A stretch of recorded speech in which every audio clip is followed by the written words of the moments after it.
versículo 27. Y de la manera que está establecido para los hombres que mueran una sola vez y después de esto el juicio. Otra vez, estamos en Hebreos capítulo 9 y versículo 27. Y de la manera que está establecido para los hombres que mueran una sola vez y después de esto el juicio. ¿Qué ocurre después de la muerte? Pues dice el texto que vendrá el juicio. Normalmente en nuestra vida secular, en nuestra vida normal, no pensamos en la eternidad, no pensamos en aquel momento que vamos a tener que enfrentarnos con Dios. Tomamos nuestra vida muy a la ligera, subimos, bajamos, realizamos nuestras actividades seculares, trabajamos, realizamos nuestras ilusiones, disfrutamos del tiempo de estar en familia, de viajar, de hacer tantas cosas, de llevar a cabo incluso expediciones en algún lugar lejano. Y así vamos llevando nuestra vida, pero tarde o temprano nuestra vida llega al final. Todo ser humano tiene un inicio y tiene un punto final. Nacemos y hay un acta de nacimiento que nos dice, este niño nació en tal fecha, pero también va a existir un acta de defunción. Un día en el registro civil aparecerá nuestra acta de defunción diciendo, esta persona murió en esta fecha a tal hora. Porque así está establecido. Dice el versículo 27, de la manera que está establecido para los hombres. Eso quiere decir que existe una ley universal. Todos los hombres un día tendremos que enfrentarnos a ese momento crítico, que no nos gustaría, que no lo aceptamos tan fácilmente.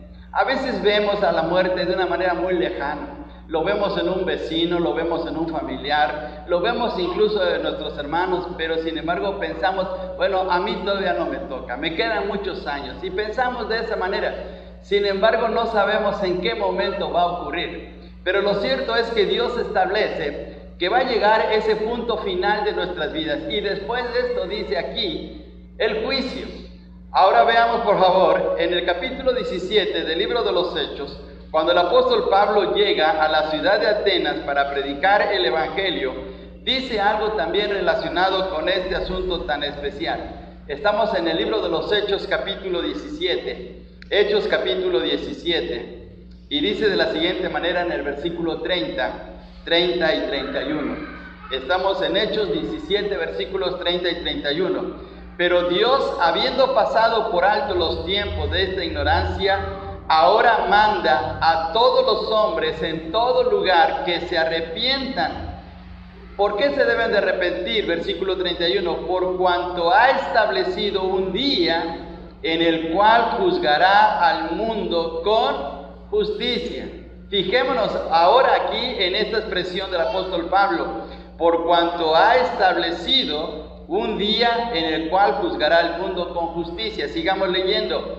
Por aquel varón a quien designó, dando fe a todos con haber levantado de los muertos. Llegará el momento en que el mundo tendrá que ser juzgado.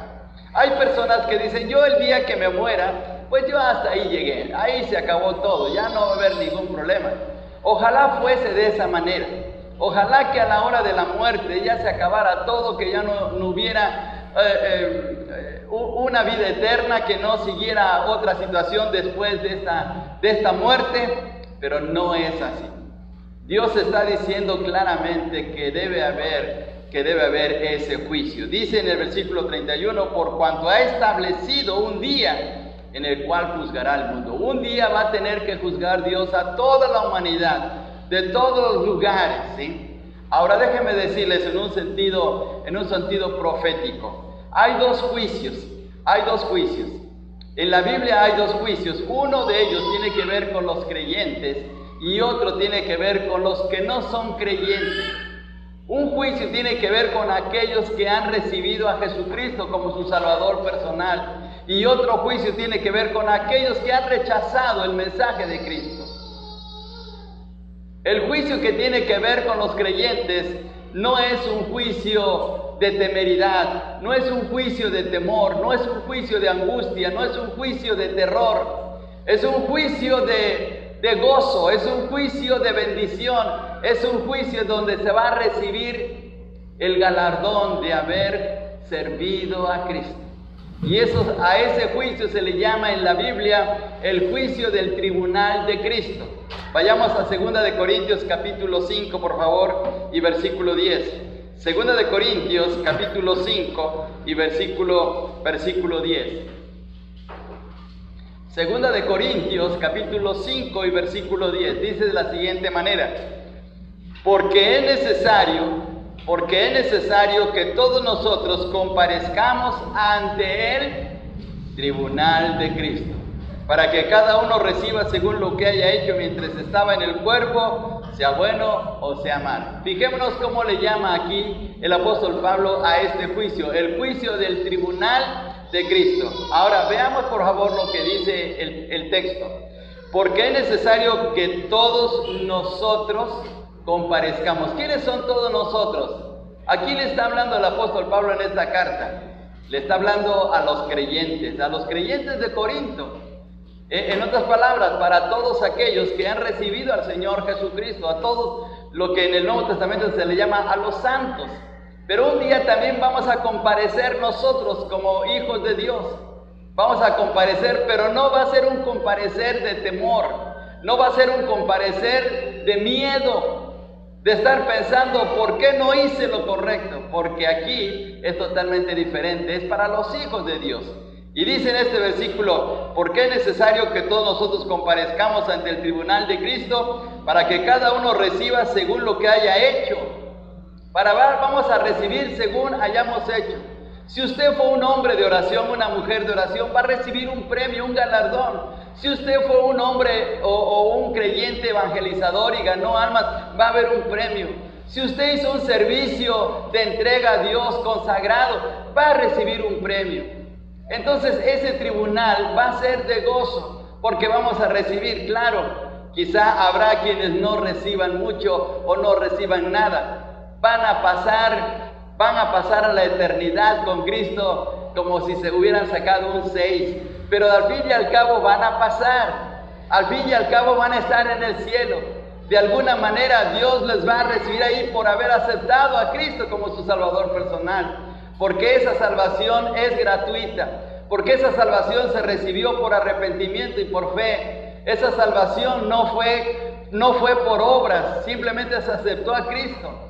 Por ejemplo, en el caso del ladrón que murió en la cruz, aquel ladrón que aceptó a Cristo en la cruz, ¿qué obras hizo? ¿Cuántas reuniones de oración fue? ¿Cuántas veces leyó su Biblia? ¿Cuántas veces él ofrendó para la obra misionera? Ni una sola vez. ¿Cómo pasó al cielo? Con un 6, por decir así. Pero al fin y al cabo pasó. Al fin y al cabo está en el cielo. Al fin y al cabo recibió a Cristo. Y eso es lo más tremendo, lo más importante. Ahora, por favor, vayamos hasta 1 de Corintios capítulo 3, por favor. 1 de Corintios capítulo 3. 1 de Corintios capítulo 3. Dice de la siguiente manera, 1 de Corintios capítulo 3. Vamos a leer a partir del versículo 11, ustedes siguen en silencio la lectura. 1 de Corintios capítulo 3, versículo 11. Dice así: porque nadie puede poner otro fundamento que el que está puesto, el cual es Jesucristo. El fundamento de nuestra vida espiritual es Jesucristo. Y si sobre este fundamento alguno edificare oro, plata, piedras preciosas, madera, heno, hojarasca, la obra de cada uno será manifiesta, porque el día la declarará, pues por el fuego será revelada, y la obra de cada uno, cual sea, el fuego la probará. Si permaneciere la obra de alguno que sobreedificó, recibirá recompensa. Si la obra de alguno se quemare, él sufrirá pérdida, si bien él mismo será, ¿qué cosa? Será salvo, aunque así como por fuego. El fundamento de nuestra vida cristiana es Cristo. Lo hemos aceptado en nuestro corazón. Ahora tenemos la bendición de ser parte de la familia de Dios.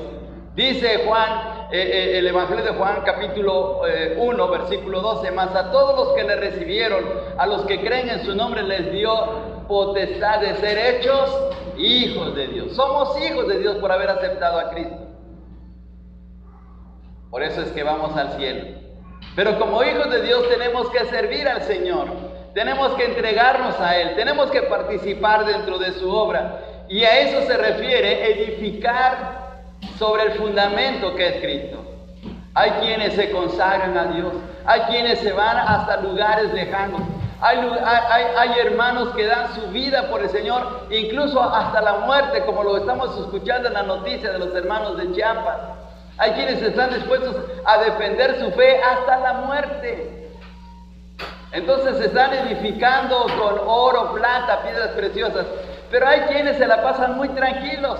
Hay quienes dicen, bueno, yo de vez en cuando voy a la iglesia, yo de vez en cuando leo mi Biblia, yo de vez en cuando comparto el Evangelio, yo de vez en cuando voy a una reunión de oración. Bueno, ese es edificar con madera, hojarasca y heno, porque eso rápidamente se consume, se quema.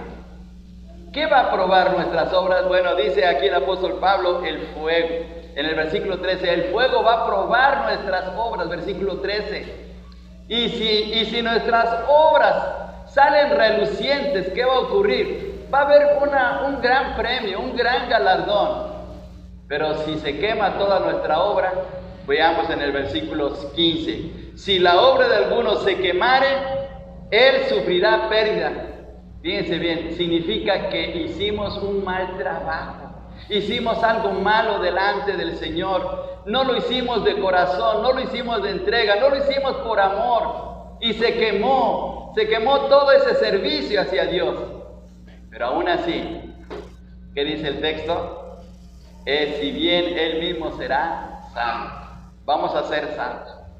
Porque no somos salvos por obras, somos salvos por la fe en nuestro Señor Jesucristo.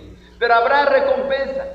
Y miren, qué bendición es que trabajemos bien para nuestro Dios, que nos esforcemos, porque allá arriba se va a ver la gran diferencia. Y ese es el juicio para los creyentes, el tribunal de Cristo.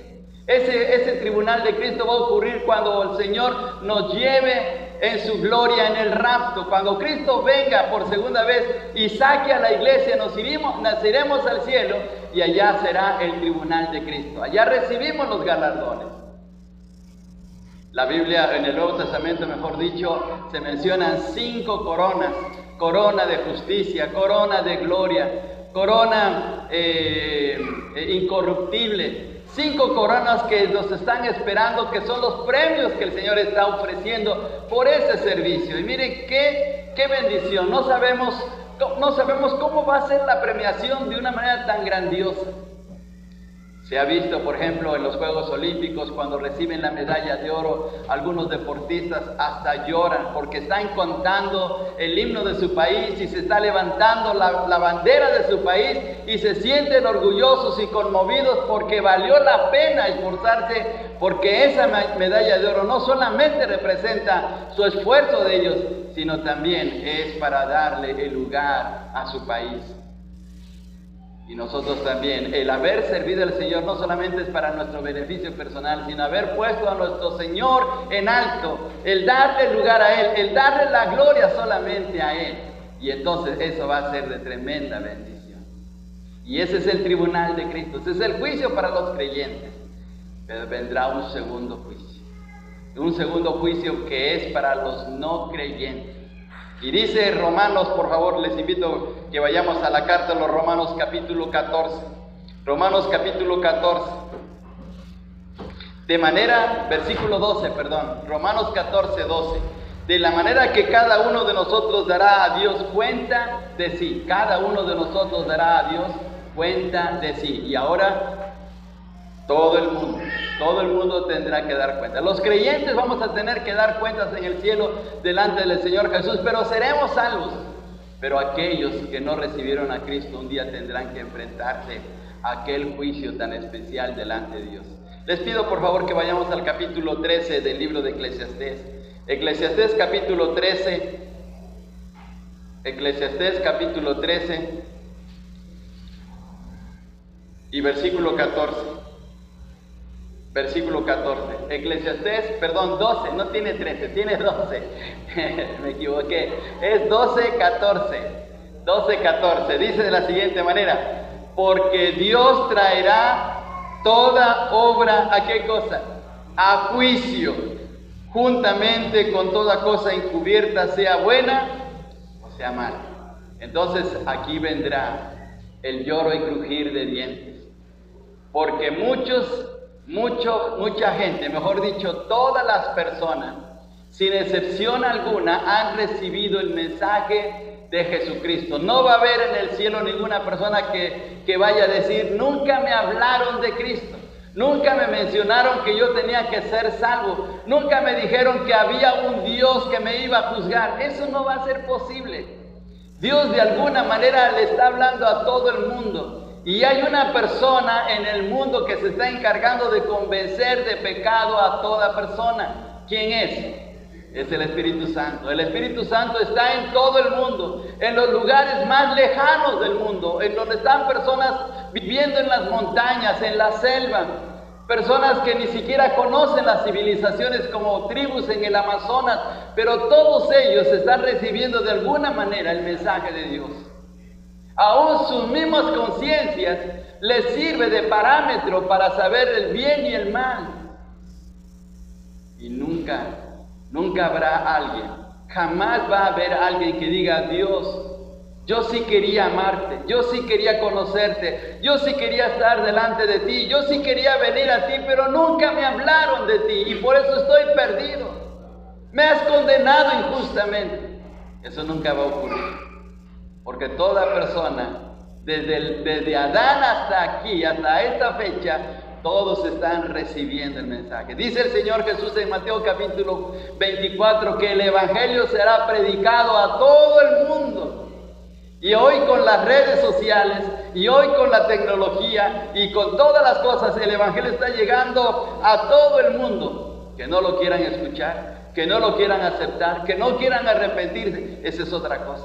Pero el Evangelio está llegando a muchos hogares, a través de literatura, a través de los mensajes del internet, a través de personas que les comparten en sus trabajos. Siempre va a haber alguien que nos esté hablando de Dios, que nos esté invitando. Nos toca a nosotros recibir o rechazar ese mensaje. Los que hemos recibido ya el mensaje, gracias a Dios. Pero si usted no le ha recibido, esa es la oportunidad de venir a Cristo. Porque de lo contrario, como dice Hebreos 9:27, está establecido que los hombres mueran una sola vez y después de esto viene el juicio. Y entonces ya no va a haber oportunidad. En este mundo tenemos la oportunidad de conocer de esa gracia maravillosa de Dios. Ahora, déjenme decirles, Dios no quiere condenar a nadie. Dios no quiere que nadie vaya a su propia destrucción, que no vaya al lugar de condenación que la Biblia le llama el infierno. Dios desea que todas las personas sean salvas. Imagínese que usted, haga de cuenta que usted es un padre de aquellos padres antiguos, de aquellos padres de los años 50 o más para atrás, que tenía 15 o 20 hijos. Imagínese. Suponga que usted tiene 20 hijos y un día su casa se quema y logra rescatar 18 hijos y 2 hijos se quedan en la casa incendiada. Usted dice: bueno, por lo menos rescaté a 18. ¿Usted estaría contento? Claro que no. Porque usted ama a todos sus hijos. No importa que sean hijos que tal vez sean de mal carácter, hijos traviesos, pero usted les ama porque usted es su padre. Dios en su amor infinito, Él desea que todos vengan al arrepentimiento. Por favor, vayamos a lo que dice Segunda de Pedro capítulo 3, por favor. Segunda de Pedro capítulo 3. Segunda de Pedro capítulo 3, y dice de la siguiente manera el versículo 9. Segunda de Pedro capítulo 3, versículo 9. El Señor no retarda su promesa, según algunos la tienen por tardanza, sino que es paciente para con nosotros, no queriendo, fíjense bien lo que dice el texto, no queriendo que ninguno perezca, sino que todos procedan al arrepentimiento. Dios no quiere que nadie perezca, nadie muera sin Cristo, que nadie muera sin la salvación en su corazón. Si usted muere sin la salvación es porque usted lo ha rechazado, pero la salvación está ahí. Hay ocasiones en que en casa mamá prepara una buena comida y mamá se esfuerza y mamá está incluso hasta checando el YouTube para ver cuál es la mejor receta a preparar. Pero a veces llegamos y decimos, esta comida no me gusta, esta comida no la voy a comer porque no me gusta, esa comida no me agrada. Y aunque mamá se esforzó e hizo un gran trabajo y le puso los mejores ingredientes y hasta tiene un aroma delicioso, pero depende de nosotros aceptar o rechazar. Y el Señor hizo, Dios en su gran misericordia, Dios el Padre en su gran misericordia hizo todos los preparativos, hizo el plan grandioso de nuestra salvación y lo hizo a través de su propio Hijo. Cristo tuvo que venir del cielo para estar en medio de nosotros e ir a la cruz para ganar nuestra salvación y perdonar nuestros pecados y evitar el juicio que vendría sobre nuestras vidas. Pero hay quienes dicen, no, yo no quiero saber de Cristo, yo no quiero saber de Él, yo quiero vivir mi vida, yo quiero ser rico, yo quiero ser millonario, yo quiero viajar por todo el mundo, yo quiero hacer muchas cosas. A mí no me interesa la religión, a mí no me interesa Dios. Y eso le hace prepararlo para el juicio venidero. Porque él mismo se está echando, como decimos vulgarmente, la soga al cuello.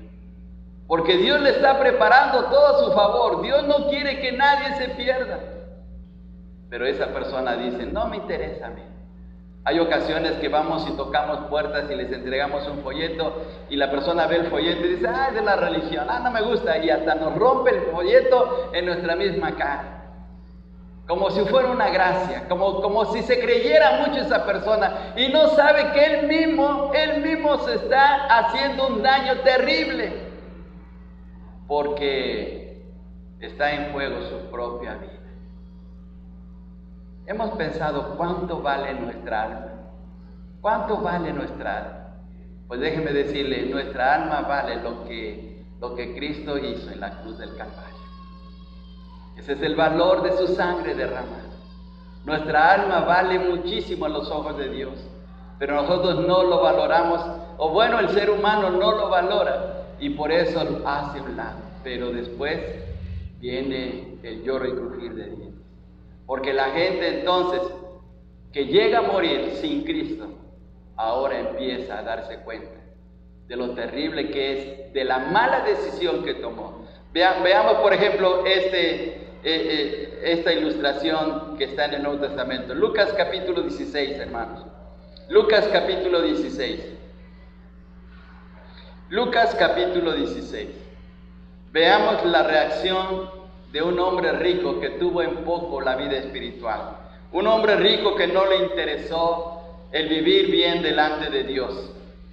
Dice de la siguiente manera, veamos por favor, a partir del versículo 25. Pero Abraham le dijo, hijo, acuérdate que recibiste tus bienes en tu vida. Está hablando Abraham con el rico. Recibiste tus bienes en tu vida y Lázaro también males, pero ahora este es consolado aquí y tú atormentado. Tú estás atormentado. Versículo 26. Además de todo esto, una gran cima está puesta entre nosotros y vosotros, de manera que los que quisieran pasar de aquí a vosotros no pueden, ni de allá pasar acá. Entonces el rico le dijo, te ruego pues, Padre, que le envíes a la casa de mi padre, porque tengo 5 hermanos, para que les testifique a fin de que no vengan ellos también a este lugar de tormento. Ahora sí se ponía muy espiritual, ¿sí? Ahora sí hasta quería ser evangelizador de sus hermanos. ¿Y por qué no lo hizo cuando estaba en vida? ¿Por qué no buscó? Porque no valoró su propia alma, porque no valoró lo que Dios estaba proveyendo para su propia vida. ¿Sí? Demasiado tarde. ¿Cuántos no estarán en la otra vida ¿Cuántos no estarán en la condenación eterna diciendo lo mismo que este rico? Tuve la oportunidad de aceptar a Cristo y no lo hice. Fui a la iglesia un día domingo y me invitaron a aceptar a Cristo y no lo hice. Mi mamá oraba por mí y no acepté a Cristo. Mi abuelita me hablaba y me decía y me regañaba para aceptar a Cristo y no lo hice. Pero qué triste. Y así es. Porque vendrá el juicio, tarde o temprano. Qué doloroso va a ser para aquella persona que murió sin haber recibido ese mensaje tan glorioso que estaba en sus manos, lo tenía enfrente, lo podía haber hecho realidad en su propio corazón, pero no quiso. Ahora pensemos en el ladrón no arrepentido.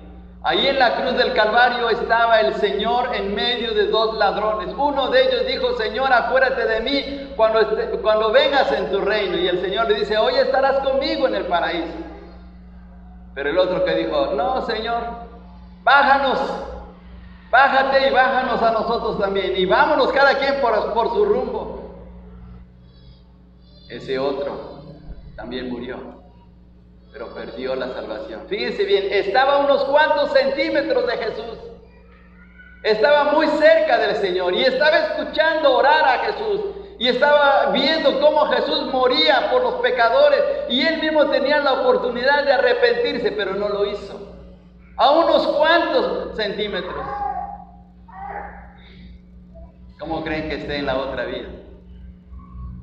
¿Cómo creen que él se esté arrepintiendo ahora sí? Demasiado tarde pensando: estuve tan cerca de Jesús, pero mi corazón tan lejos de Él.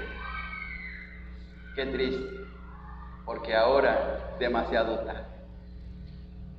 El Señor, en su misericordia, proveyó el plan glorioso para evitarnos caer en ese juicio. Ese juicio lo recibió el Señor Jesucristo en la cruz del Calvario. Ese juicio que nosotros merecíamos recibir, Él lo recibió y por eso pudo decir: Dios mío, ¿por qué me has desamparado? Porque ese juicio lo estaba recibiendo el Señor para evitarnos que nosotros cayéramos en esta situación. Pero hay quienes lo rechazan. Si hemos aceptado al Señor, hermanos, qué bendición tan grande. Porque ahora estamos libres de esa ira de Dios. Por favor, leamos Romanos y vamos a leer 2 pasajes más y vamos a terminar. Romanos capítulo 5, por favor. Romanos capítulo 5 dice de la siguiente manera. Vamos a leer a partir del versículo 8 al versículo 10. Del versículo 8 al versículo 10. Lo leemos todos juntos. Dice así la palabra de nuestro Dios. Mas Dios muestra su amor para con nosotros en que siendo aún pecadores, Cristo murió por nosotros. Pues mucho más estando ya justificados en su sangre, por Él seremos salvos de la ira. Porque si siendo enemigos fuimos reconciliados con Dios por la muerte de su Hijo, mucho más estando reconciliados seremos salvos por su vida. Miren, ahora estamos reconciliados. Y ahora salvos por la vida de nuestro Señor. Y ahora en una relación grandiosa. El juicio de Dios llega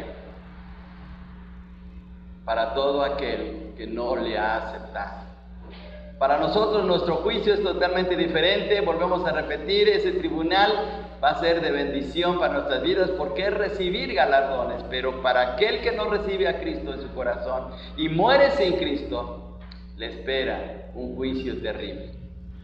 Vivir en la eternidad sin Dios, sin esperanza. Pero hoy todavía hay la oportunidad. Hoy todavía hay la oportunidad. Hoy puede venir a Cristo y decirle: Señor, yo sé que soy un pecador. Yo sé que en mi vida he tomado malas decisiones y he vivido mal delante de ti. He pisoteado tu palabra. He pasado por alto tus 10 mandamientos. Yo sé que estoy mal y yo sé que merezco ser condenado. Pero Señor, perdona mis pecados, te entrego mi corazón, ven a mi vida. Yo sé que tú moriste en la cruz del Calvario por mí, te acepto como mi Salvador. Cuando hacemos esta confesión, cuando nos arrepentimos y estamos dispuestos a dar el giro a nuestras vidas, Dios nos perdona. La sangre de Jesucristo nos limpia de todo pecado, dice su palabra, y nos da la oportunidad de venir a su encuentro. Justificados pues por la fe, tenemos paz para con Dios. Al aceptar a Cristo tenemos paz para con Dios. Hacemos las paces con Él. Así es que, qué bendición. ¿Qué preferimos? ¿El juicio del tribunal de Cristo o el juicio final? Pues yo prefiero el primero. Y habiendo aceptado a Cristo, el tribunal de Cristo va a ser una bendición. Pero la decisión es de usted. Si usted no ha recibido al Señor Jesucristo, acéptelo hoy. Mañana puede ser demasiado tarde. Y el Señor Jesucristo dice: venid a mí todos los que estéis cansados y trabajados, y yo os haré descansar. Venga Cristo. Y el Señor lo invita. Acéptelo como su Salvador personal. Dígale: Señor, entre en mi corazón. Y va a ver la gran diferencia. Qué bendición, hermanos. Gracias a Dios por su palabra. Y vamos a orar. Padre, muchas gracias por esta noche. Muchas gracias por la enseñanza. Y Señor, tú conoces los corazones de todos los que estamos aquí en tu casa. Si hay alguien que aún todavía no ha hecho la decisión de aceptarte y que está en una situación difícil, en un dilema, pedimos, Padre, que tú obres en su corazón. Que tu Santo Espíritu, Señor, le redarguya para venir al encuentro de tu Hijo y pueda experimentar de tu gracia y pueda arrepentirse para vivir una vida en tu voluntad, Señor. Gracias por este momento, gracias por el tiempo de estar con cada uno de nosotros en este culto, Señor. Gracias por tu amor hacia nosotros. En Cristo Jesús. Amén. Amén. Dios les bendiga, hermano.